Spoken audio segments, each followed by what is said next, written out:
Hello everyone, Spud here, and in today's video I want to talk with you fine folks about mods. Now, I've been playing a lot of Battlefield 1 recently, and something got me thinking. The game has this really cool mechanic where if you dive into the mud, that will coat your weapon and you'll have this nice visual grime all over your gun as if you've really been fighting with it and crawling through the trenches, and that's such a cool idea. Now, me being sort of the hardcore player that I am, and knowing how much these self-loading rifles of World War I hated any form of mud or dirt on them, I was thinking how cool it would be if that would sort of contribute to I guess like a weapon condition rating that would be on the weapon, and the lower that rating got, the less reliable your gun would be. You start to have jams, you have to clear the action manually sometimes, stuff like that. Now that might not be all that great for actual gameplay, especially with the damage model and how many shots you need to put on a guy to kill them, but that's where I started thinking, how great would it be if they could make a mod built around this concept, tweak damage modifiers, stuff like that. And that got me thinking on how it's such a shame that so many games today, especially AAA games, are no longer allowing modding. Quite frankly, the more I thought about it, the more I was wondering why. Because in my, granted, fairly ignorant of game development opinion, it seems like it's nothing but a benefit. Games have sold massively because of their mods alone. Arma 2 comes to mind for me.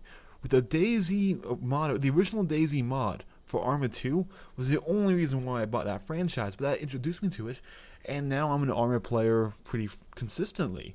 It brings customers to your game, and it just generates more hype and more buzz and more press around your game when big mods come out for it.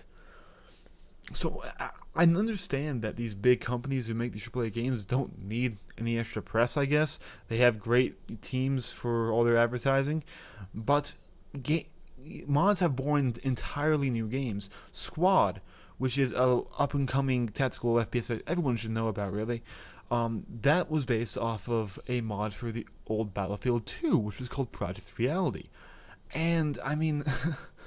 Battlefront, Counter-Strike, Killing Floor, Red Orchestra, all of these games were originally mods of another game. And, I mean, I can't really think of a downside. The only thing I can think of, at least with Battlefield, is that I know that DICE is very, extremely protective of their Frostbite engine, and I just don't think they want anybody to have access to it because of how innovative it is. I mean, I'm not saying it's not a good engine, but like there are a lot of new and interesting game engines out there with Snowdrop and other things, and I mean, I just keep thinking of how amazing and vibrant a mod community for the newer Battlefield could be. I mean, that would be something crazy. Like you could actually make a full-on, real tactical World War I game out of Battlefield 1 with that same visual fidelity and weapon models. You could really make something special by modding these games. And I'm not saying they aren't already special, but what I'm saying is that there's so much untapped creative potential here, things that game devs might not have the time or really desire to do themselves, that modders who have a passion for what they do will be able to bring to light. I mean, let's take a look at some of the total conversion mods for Skyrim. There's one which I can't really remember the name right now, but it completely changes the game.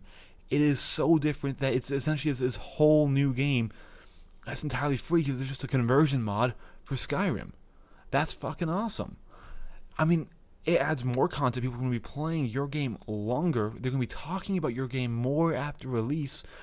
And it's just nothing but good press, in my opinion.